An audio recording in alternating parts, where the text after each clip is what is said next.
40장 의롭다 하신 그들을 또한 영화롭게 하심. 로마서 8장 28절부터 30절 말씀. 우리가 알거니와 하나님을 사랑하는 자 곧 그의 뜻대로 부르심을 입은 자들에게는 모든 것이 합력하여 선을 이루느니라. 하나님이 미리 아신 자들을 또한 그 아들의 형상을 본받게 하기 위하여 미리 정하셨으니 이는 그로 많은 형제 중에서 맏아들이 되게 하려 하심이니라. 또 미리 정하신 그들을 또한 부르시고 부르신 그들을 또한 의롭다 하시고 의롭다 하신 그들을 또한 영화롭게 하셨느니라. 하나님께서 영원 전부터 준비하신 구원 사역에 관한 4번의 시리즈 설교를 마치면서 다시 한번 상기시키고 싶은 것이 있습니다. 환난, 권고, 박해, 기근, 적신, 위험, 칼, 죽임당함, 아직 온전히 구원받지 못한 몸에 닥치는 모든 괴로움, 완벽하지 못한 영혼이 느끼는 모든 좌절, 이 모든 것이 합력하여 선을 이룰 것이라는 굉장한 확신, 아주 놀랍고 깊은 확신은 로마서 8장 29, 30절에 묘사된 하나님의 주권적인 구원의 역사라는 거대한 기완 위에 세워진다는 점입니다. 제가 이 시리즈 설교를 한 이유는 우리가 건강과 배우자, 자녀, 직업, 친구, 꿈 등을 이뤘을 때 하나님 안에서 힘을 얻고 행복해지길 바라서입니다. 여호와의 말씀은 순수하니 그는 자기에게 피하는 모든 자의 방패이로다. 여호와의 누가 하나님이며 우리 하나님 외에 누가 반석이냐. 4가지 질문, 마지막 30절 의롭다 하신 그들을 또한 영화롭게 하셨느니라는 말씀에서 그 반석의 궁극적인 크기를 보게 됩니다. 여기서 4가지 질문을 할 수 있을 것 같습니다. 1. 하나님이 인간을 영화롭게 하실 때 어떤 일이 일어나는가. 2. 하나님이 영화롭게 하실 자들은 누구인가. 3. 이는 어떻게 예수님이 보혈로 입증하신 새 언약의 성취가 되는가. 4. 신자들이 주권적인 은혜는 거부하면서 영화의 확실성만 붙들려고 할 때 무슨 일이 일어나는가. 1. 하나님이 인간을 영화롭게 하실 때 어떤 일이 일어나는가. 1-1 예수님의 영광을 함께한다. 하나님은 그들에게 자신과 아들의 영광을 나누어 주십니다. 로마서 8장 17절입니다. 자녀이면 또한 상속자, 곧 하나님의 상속자요 그리스도와 함께한 상속자니 우리가 그와 함께 영광을 받기 위하여 고난도 함께 받아야 할 것이니라. 그와 함께 영광을 받는다는 말에 주목하십시오. 자녀를 영화롭게 하실 때 하나님이 예수님을 모든 통치와 권세 위에 높여 보좌 우편에 앉히셨을 때 행하신 일을 그들에게 하십니다. 우리에게 그 영광을 나누어 주십니다. 로마서 5장 2절입니다. 또한 그로 말미암아 우리가 믿음으로 서 있는 이 은혜에 들어감을 얻었으며 하나님의 영광을 바라고 즐거워하느니라. 베드로전서 5장 1절을 보십시오. 너희 중 장로들에게 권하노니 나는 함께 장로된 자요 그리스도의 고난의 직리요 나타나 영광에 참여할지니라. 인간을 영화롭게 하실 때 하나님은 그 사람에게 자신의 무한한 아름다움을 보고 피조물로서 최대한 그분을 닮아갈 수 있도록 특권을 허락하십니다. 우리는 텔레비전에서 퍼레이드를 보는 식으로 그분을 보지 않을 것입니다. 폭풍의 눈으로 빨려 들어가듯 그분을 보게 될 것입니다. 우리 생명이신 그리스도께 나타나실 그때 너희도 그와 함께 영광 중에 나타내리라. 1-2 새롭고 영광스러운 몸을 받는다. 더 구체적으로 말하면 하나님은 인간을 영화롭게 하실 때 인간에게 새롭고 영광스러운 몸을 주십니다. 로마서 8장 21절에서 23절을 보십시오. 그 바라는 것은 피조물도 썩어짐의 종로로 탄 데서 해방되어 하나님의 자녀들의 영광의 자유에 이르는 것이니라. 피조물이 다 이제까지 함께 탄식하며 함께 고통을 겪고 있는 것을 우리가 아느니라. 그뿐 아니라 또한 우리 곧 성령의 처음 익은 열매를 받은 우리까지도 속으로 탄식하여 양자 될 것, 곧 우리 몸의 속량을 기다리느니라. 바울이 21절에서 하나님의 자녀들의 영광의 자유라고 말한 것은 우리가 받은 영광스러운 새 몸을 인해 육체의 괴로움에서 벗어난 자유를 의미합니다. 지금은 몸의 구원을 기다리며 괴로워하고 있습니다. 하지만 그때가 되면 우리 몸은 예수님의 부활한 몸처럼 영광스러워질 것입니다. 빌립보서 3장 20, 21절입니다. 그러나 우리의 시민권은 하늘에 있는지라. 거기로부터 구원하는 자 곧 주 예수 그리스도를 기다리노니 그는 만물을 자기에게 복종하게 하실 수 있는 자의 역사로 우리의 낮은 몸을 자기 영광의 몸의 형체와 같이 변하게 하시리라. 고린도전서 15장 42, 43절도 같은 말을 합니다. 죽은 자의 부활도 그와 같으니 썩을 것으로 심고 썩지 아니할 것으로 다시 살아나며 욕된 것으로 심고 영광스러운 것으로 다시 살아나며 더 이상의 고통은 없습니다. 더 이상 약함과 건태로 인한 좌절도 없습니다. 더 이상 장애나 휠체어, 목발, 교정기, 알러지, 중독 또는 질병이 없습니다. 모든 사람이 예수님의 아름다움으로 빛날 것입니다. 1-3 거룩함이라는 내면의 아름다움을 받는다. 하나님이 그 자녀들을 영화롭게 하실 때 그들에게 거룩함이라는 내면의 아름다움을 주십니다. 이것은 성화라고 불리는 현재 삶의 한 가정으로 시작되어 죽어서 예수님 앞에 섰을 때 또는 예수님이 재림하셔서 그 앞에 섰을 때 완결됩니다. 바울이 로마서 8장 29, 30절에서 성화를 연결고리에서 뺀 이유는 즉 의롭다 하신 그들을 또한 성화시키시고 성화시킨 그들을 또한 영화롭게 하셨다라는 식으로 말하지 않는 이유는 영화 안에 일면 성화가 포함되어 있다고 생각하기 때문입니다. 따라서 영화롭게 하는 것은 하나님이 하시는 일로 하나님은 그것을 통해 자녀들을 영적으로뿐 아니라 육체적으로도 거룩하게 만드십니다. 이 일은 현재 거룩하게 되는 과정으로 시작해서 새롭고 영광스러운 몸을 받는 부활의 때에 끝나게 됩니다. 고린도후서 3장 18절입니다. 우리가 다 수건을 벗은 얼굴로 거울을 보는 것 같이 주의 영광을 보매 그와 같은 형상으로 변화하여 영광에서 영광에 이르니 곧 주의 영으로 말미암음이니라. 고린도후서 4장 16, 17절입니다. 그러므로 우리가 낙심하지 아니하노니 우리의 겉사람은 낡아지나 우리의 속사람은 날로 새로워지도다. 우리가 잠시 받는 환난에 경한 것이 지극히 크고 영원한 영광이 중한 것을 우리에게 이루게 함이니 우리가 그리스도를 바라볼 때 영화는 우리 안에서 이미 시작되었다고 바울은 분명히 말합니다. 보는 것이 믿는 것이다. 보다는 보는 것은 닮는 것이다.가 성경의 적합한 격언입니다.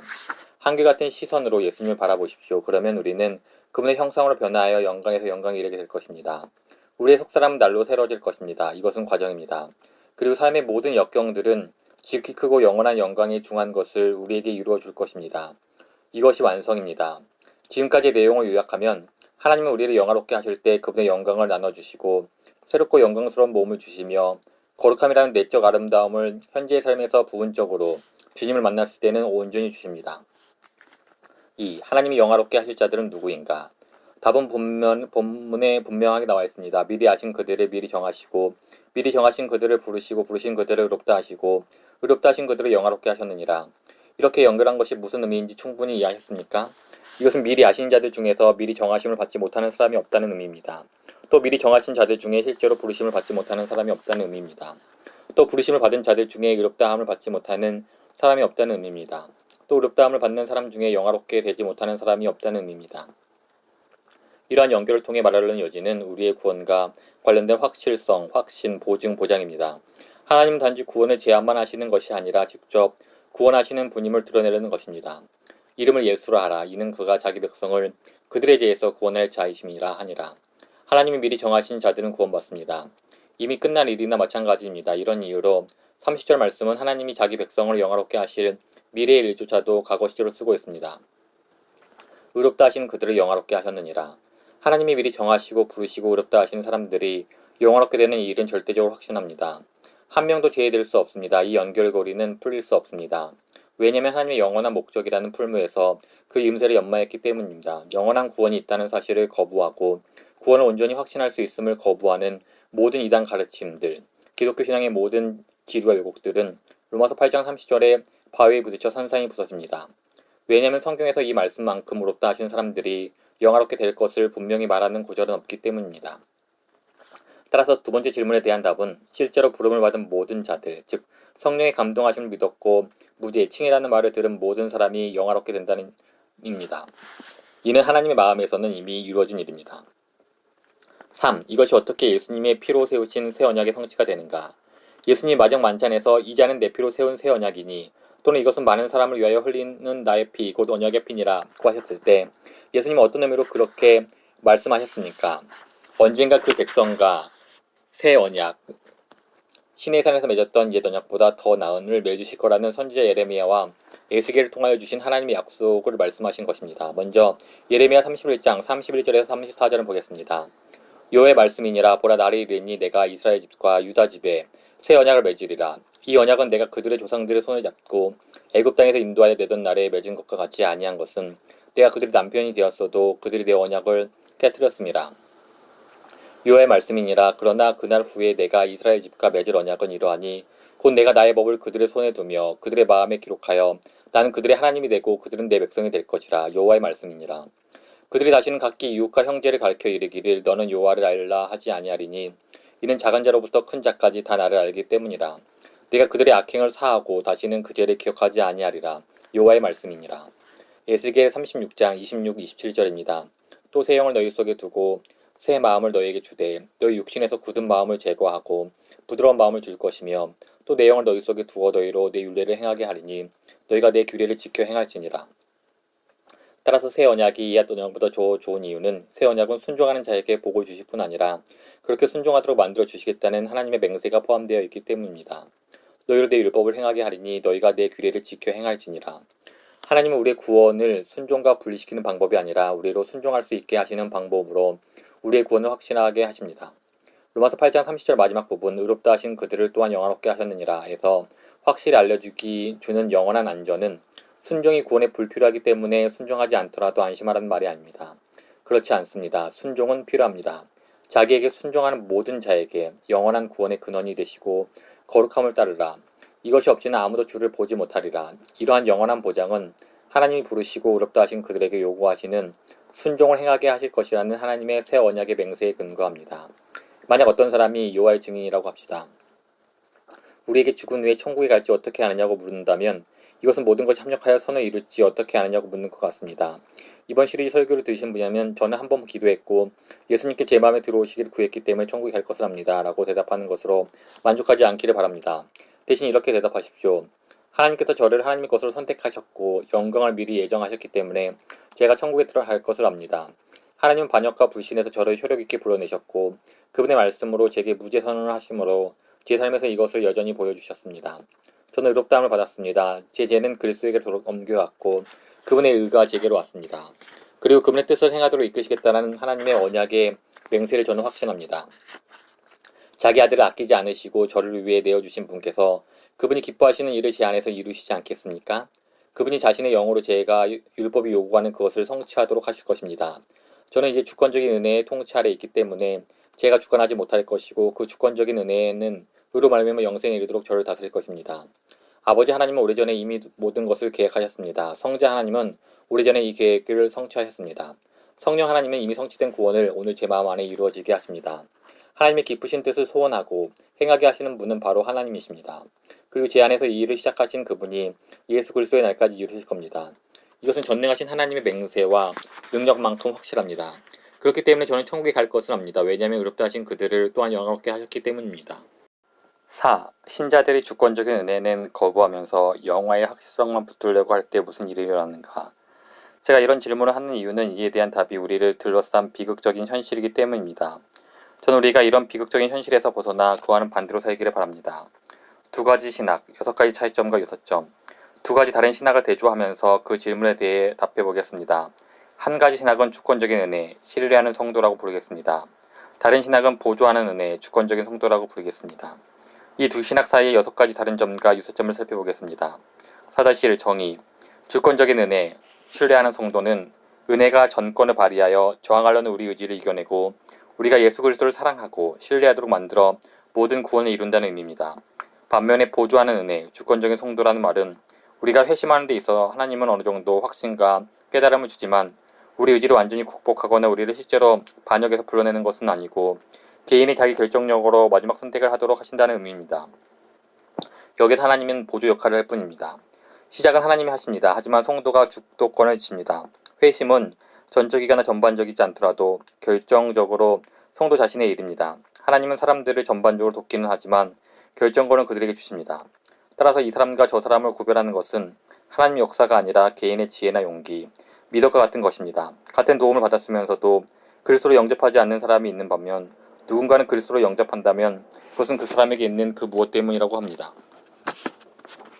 4-2 어떻게 무죄라는 말을 듣는가? 두 가지 신앙 모두 믿음으로 무죄라는 말을 듣게 되고 따라서 의롭다고 여겨지는 데 동의합니다. 4-3 칭의와 영화의 관련성 두 신앙 모두 하나님은 그 의롭다 하신 자들에게 또한 거의 확실하게 마지막 영광을 주실 거라는 데 동의합니다. 다시 말해서 두 신앙 모두 의롭다함을 얻은 신자를 위한 영원한 안전을 믿습니다. 그리스도를 믿고 칭의의 즐거움을 맛본 사람들은 한 명도 잃어버리지 않을 것입니다. 4-4 성화의 과정 그러나 칭의라는 시작사건과 영화라는 마지막 경험을 연결하는 성화의 과정은 어떻습니까? 주권적인 은혜에 신뢰하는 성도, 신학은 회심이 하나님의 역사였던 것만큼 성화도 하나님의 역사라고 말합니다.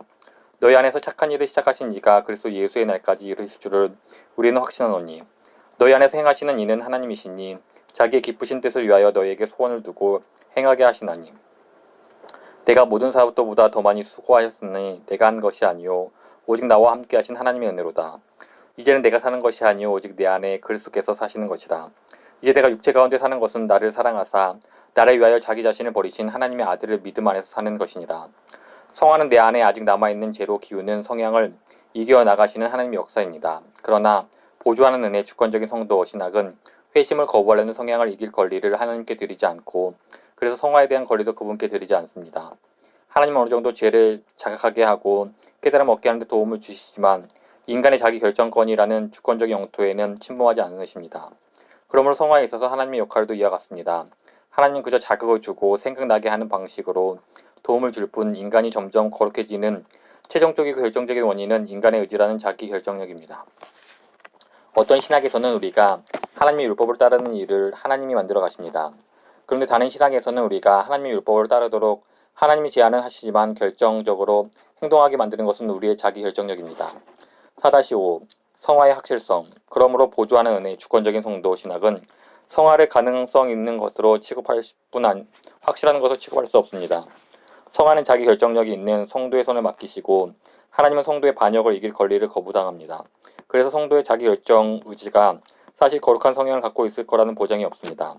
하나님이 자기 기쁘신 뜻을 위하여 성도에게 소원을 두고 행하게 하시지 않기 때문에 성도가 거룩함을 이루어 나간다는 보장은 없습니다. 따라서 이 신학에서는 개종한 그리스도인이 거룩한 삶을 살 것이라는 점으로 확신할 수 없습니다. 그분은 우리가 회심하도록 결정적인 자극을 주셨지만 그 자기 결정력을 거룩해지는 데 쓸 것인지는 지켜보아야 할 일입니다. 반면 주권적인 은혜에 신뢰하는 성도 신학은 성화가 부르심을 받은 모든 사람에게 절대적으로 확신하다고 말합니다. 왜냐하면 하나님 앞에서 그 앞에 즐거운 것을 우리 가운데서 이루실 것이고 그분의 법을 우리 마음에 기록하고 우리 안에 그분의 영을 두고 우리로 그분의 율례를 행하게 하고 그분의 규례를 지켜 행하게 할 것이라고 영원한 언약의 피로써 맹세하셨기 때문입니다. 너희를 부르시는 이는 미쁘시니 그가 또한 이루시리라.